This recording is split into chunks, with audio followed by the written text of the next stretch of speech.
कसली जादू दाखवणार आहे जय? दाखव दाखव. एक गाडी ठेवायची इथे, एक गाडी ठेवायची.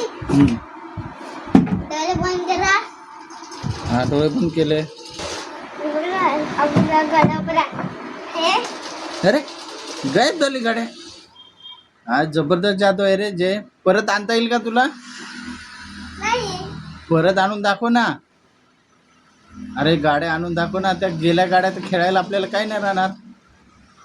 गाड्या कुठे गेल्या? परत आणतात. थांब. दाखवतो आपल्या डबरा. अरे वाव गाड्या आल्या परत. ये भारी जादू आहे रे जयची. आता परत करायला लागेल. माझी जादू आवडली असेल लाईक करा, सबस्क्राईब करायला विसरू नका. बाय.